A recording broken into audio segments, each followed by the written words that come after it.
Welcome to Language Track for Teachers. We're going to be talking about opportunities as an ESL or ELL program within your community.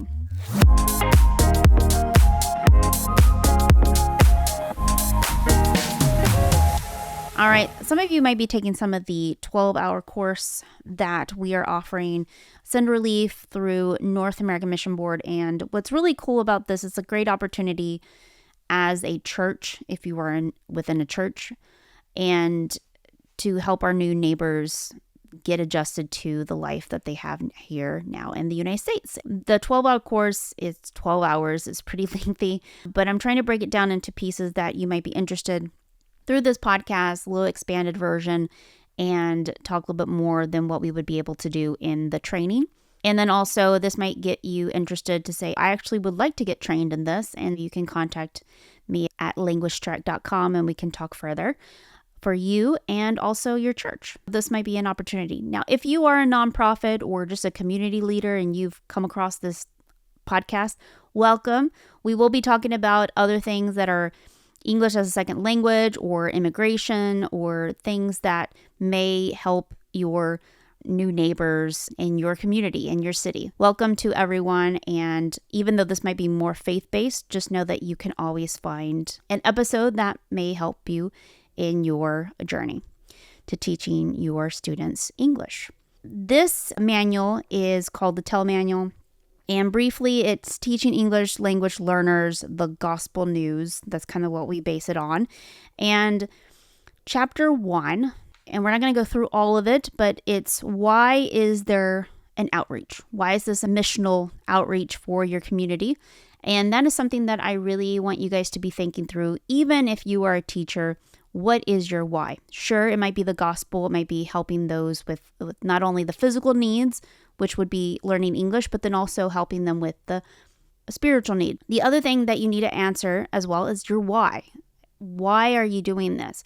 Because if it gets to a point where you get really fed up with cultural differences, learning differences, whatever it may be, if you can go back to your why, you will be able to go through those hard, rough patches and then also come out the other side as a better teacher in understanding those who are different than you.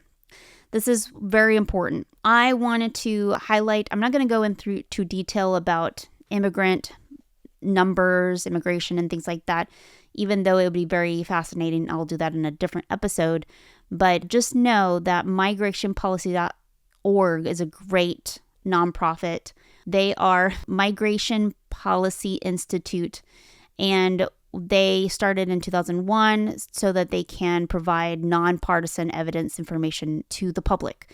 And that is super key because a lot of the stuff that we will see most of the time about immigration, especially if it's coming from the government, it's going to be either to favor them, to make sure that we're all calm, everything's okay, but we really need to know the actual facts instead of the icing, the things that they try to glimmer and say like everything's fine or everything is doing great, but they'll fluff it up even more so that it's in their favor. I just wanted to make sure that you guys know about this website. It's called migrationpolicy.org, and it's an institute, and they also have a sister organization that's MPI Europe, located in Brussels. I'm so thankful for nonprofits like this because, again, they are going to show the facts and they're not going to market it to help one side or the other. Now, one way that you can put this in on Google is just U.S. immigration, I think, chart or stats, and usually it pops up. But I'll send the link in the show notes. This particular article just came out on March 13th of this year, 2024, and it's frequently requested statistics on immigrants and immigration in the United States. And it does a beautiful job at highlighting different points. Some of the topics are immigrants now and historically, income and poverty, permanent immigration, visas, immigration enforcements, and so on and so forth. It kind of just gives you the state of where the U.S. is right now. And it also has a lovely chart that dates back to the 1850s. And you can see how immigration has soared after 1970. And my goodness, it's almost nearly doubled or more since 2010.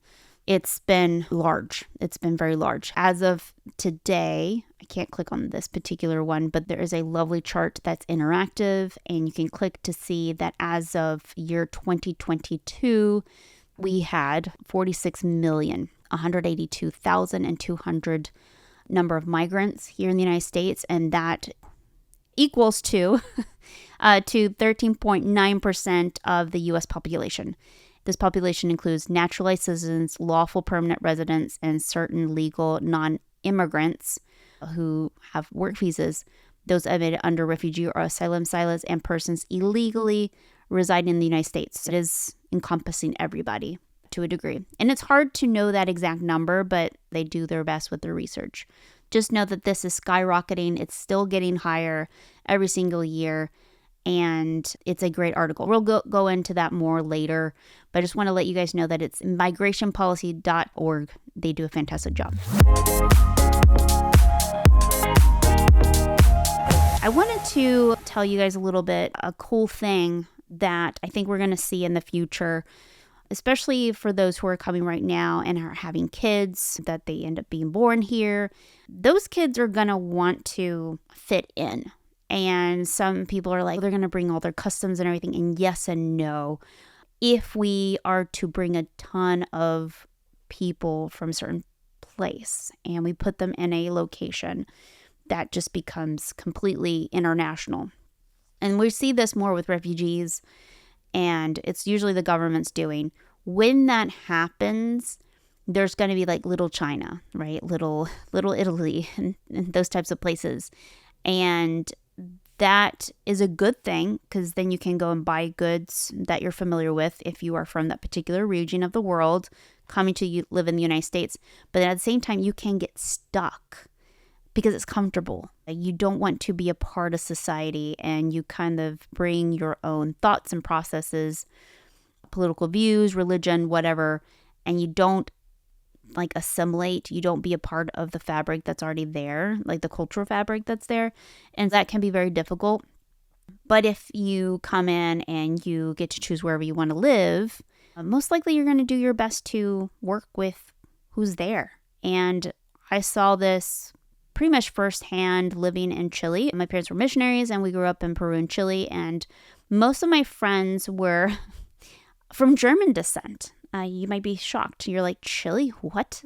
I thought they were all like indigenous people. And it's like, no, there was a very famous indigenous group that still is well and alive today, like our Native Americans here in the United States. But most of them are Spanish, Italian, or German descent. And so I went to a German school. It was great. But all my friends were basically third or fourth generation. Their parents came over right around World War I, around that time, or a little after, or World War II era. And they did the whole ship thing where they went all the way down where Antarctica is and crossed over that way. And basically the government was just like, hey, please, anyone wants to live here, please come live here. Many Germans came because they were very poor, and maybe their first generation living there, like their kids living in Chile, they would teach them German. They would have German in the home, and Spanish would be in the outside. And that is something that I highly recommend our students, like, keep your language. That's great. Keep that inside your home. That's a great way to bond your family from your country. And then outside the home, of course, you're going to speak whatever language you're going to have to speak. For them was Spanish, and German would be in the home. And then once those kids grow up and they have their own kids, normally they just kind of switch to whatever language is in that country. Many of them wouldn't learn German unless it was taught to them at a school. And it was very traditional, like you really just learned it from a book. You did a lot of translation, which is horrible. And that's kind of how I grew up. I had to take German classes. I thought it was normal to have a German-Spanish dictionary. It's hilarious. I still have it. And I look at it every time. I'm like, what was I thinking? But when I saw a German-English dictionary, I was like, that's insane. Because I really didn't know how to read and write very well or at all. I had to start doing that when I came to the States, which was 7th grade. Yeah, it was just weird. Again, by that time, this was like third generation immigrants, and these were like my friends, and they didn't speak anything but English. Oh, sorry, Spanish. I spoke English in the home. They spoke Spanish, and we would take German as a class. Then we would take English as a class as well, starting in 5th grade, but because we were a German school, the foreign language was German. That's kind of what we're going to be seeing here in the United States by the second and third generation. And I've met some people that their families have been here about 3 generations now. And I asked them, I'm like, oh, wow, you're from Mexico, and I'll start speaking Spanish to them. And they're like, okay, what are you doing? I don't know what you're doing, because they've been here that they only speak English. When people like freak out and they're like, oh my gosh, everything's in Spanish or whatever, that's only for the generation that's coming in. But if they get into school, if we have enough Americans around them, they'll pick up English without a problem. It's when they start surrounding themselves with non-Americans and just people that are immigrants as well, that's when it's going to be hard. This is where you come in with a program that you can basically surround them, hopefully with Americans, for 2 hours. That would be my minimum requirement for classes. I know some churches do 1.5 hours. That's too short, especially if you're not going to give homework throughout the week. You need 2 hours. And then, of course, you can expand and do other fun things. Invite them to your church, right? Or have like a coffee break where you meet at a local cafe once a month or every other week or something like that. Just getting them out of their shell and having social events that don't cost them anything, but it gives them an opportunity to speak. Those are some things that you can be thinking through as you create your classes. The biggest reason, again, what is your why? And for Christians, there's a couple things that we like to highlight within this training, if you will. And there's more that you can read through the manual, but the biggest thing for us is building relationships. And that could be not only meeting their physical needs, but we're meeting their spiritual needs, connecting them with church bodies. That could be your church. They want to be a part of that, or giving them options of sister churches around the area that they can be a part of. The other thing is just we're meeting their needs, and that could be different ways. If you have a pantry, to give out food, a food pantry at your church, that is something that you could offer maybe some of the single moms. You could offer that to some of the families, childcare. That could be a Mother's Day out. We have Mother's Day out as well. And that is a way that maybe your church could supplement some of the cost per se. But that way the parents can go and keep working even though they're building a family, right? This is another way, just teaching English, it's going to get them a better job. And sometimes what I've seen with some of our students too is that they start seeking out jobs that only have Americans, which is fantastic, because they're like, hey, I know I love my Latino friends and stuff like that, but if they're not building me up to learn English, I'm not pushed to use it every single day. That is something that I want to focus on. So that's a great goal that they may have. The other reason to do this, right, another why, is that it shows Christ's love. And a lot of them will say, like, how come you're doing this for free? And it's like, well, we believe in God, and a loving God, that he gave up his son for us. And because of that love, we also in return need to love our neighbors, and you are our new neighbors. This is why we dedicate some of the time throughout our week to help you to grow as a English learner, and then also just helping you with the culture stuff that happens here in the United States. The other thing is we get to share the gospel. That's a really cool thing. If you are in a church, you should be sharing about your faith, because if not, they're going to be like, well, what's the big deal? Why are you sharing English classes? What's the reason for this? Well, we do like to talk about our faith. We do like to learn about our faith, and we would like to share that with you. Now, if you are not in a church setting, you should prep your students to say, hey, we are going to be talking about God, just to let you guys know. If that you don't feel comfortable about that, thank you. Thank you for being interested, but we are going to be doing that during this time. If you meet in a local park or a library, just so that they know that where you're coming from and what kind of group you are, then they may not feel offended, or they may be like, oh, okay, sure, I'll just listen in, maybe not participate, but I'll start participating once the lesson starts. The other thing is, really cool stuff have happened is for our church, especially, we had a Spanish Bible study that actually took off and became its own church. That's where a lot of missions and church starts happen because you facilitate these ESL ministries. And that's just really cool to see. I just want to let you guys know that this not only encompasses the physical needs, but so many other ways. And also you're connecting your students, hopefully, with community things that they may not have found outside of your church. You can help them with medical needs and things like that.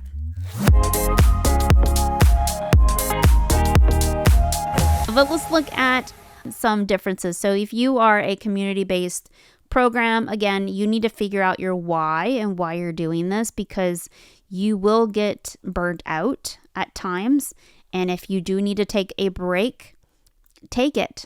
Okay, if you can't do a semester because it's just too much on your life, take a break. This should be a passion of yours. Same thing with Christians. Like, if this is a passion for you, we hope that this is something that you look forward to. Now, ESL will always need teachers, or ELL. They will always need teachers, but God will provide. If you are a Christian group, He will make it work. Don't feel like I have to be there, because I've been very, very surprised every single semester God shows up, and it's just been really neat. I don't have to worry about those details. Now, I do worry, but He comes through. So I'm always like, oh Lord, I knew you were going to come through, and He does. So in the manual, in the TEL manual, there's a chart that kind of goes over the differences between church-based literacy ministry versus a community-based literacy program. It's pretty straightforward, but basically our goal is to share the good news, the gospel. And then a community-based basically is just trying to meet the needs to get people into jobs, essentially. Not only that we help people with that part, but we get to help them with the spiritual need. Another difference is that volunteers usually will come from churches, and the other ones are coming from all walks of life. You have no idea who will be a part of your program, but you're going to have that. The other thing is ministry trains volunteers to teach materials, to relate to their students, to tell others about Jesus, and to use the Bible as a resource, and to be mission outreach workers for local churches. The difference between that and a community is that there may not be volunteers trained, and sometimes materials aren't provided, but they should understand the philosophy and the goals of that community organization. All right. A ministry locates the students and then also locates the volunteers. Same thing, the community program will locate those students and the teachers. The ministry receives funding from the church and or association, and then the program, if it's a community program, they will raise funds or seek out private donations, foundations, industry, and then sometimes government, okay? Local churches can't seek that government portion, but if you are part of a association, for example, Tennessee Baptist, the convention here, there is a golden offering that you can apply for if you need funds to start your ESL program.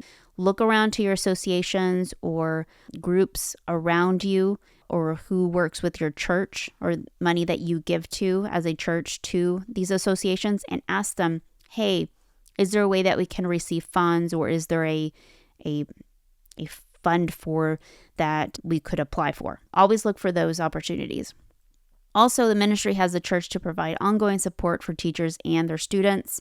And then, of course, on the other side, it's the program may or may not use its organization to provide ongoing support for volunteers, teachers, and their students. Both are a little bit different, but again, as long as you know what your why is and you tell your teachers what that is, and then also your teachers have a personal why they're doing this is going to go a long way. Instead of saying like, I have to do this. No, you don't have to. This is a volunteer opportunity. It can go with or without you. Just know that you are needed, but at the same time, it's okay. You may get frustrated, for example, if you don't clearly state what you are there for culture and religious differences. They could be simple as your students are late all the time, all the time. And do you have grace for them? Can you give a grace period for that? And then also, it's a whole new world. I have a quick story. I taught English in South Korea for a bit right after college, and I was with my friend, and we were at this door. Okay, the door said automatic. It was even written in English, by the way. And we looked at each other, and we had already seen people go through. There was people eating. We knew it was open. And we just stood there like dumb butts. And we had no idea what to do. And we were just like debating because we were like, we know what that word is. It's clearly written in English. And for automatic here in the United States, right, especially at Walmart, the doors part. It's like the Red Sea parts as you walk through. And here, nothing was happening, nothing. Well, automatic was you hit the button and then it parts or then it opens.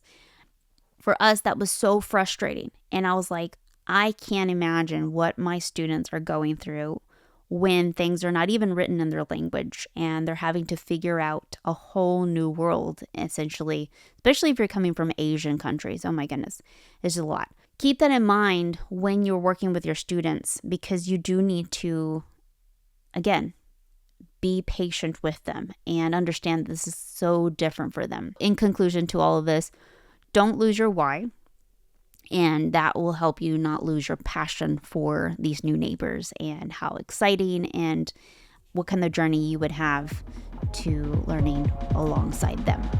For more episodes and blog posts, go to linguisttrek.com.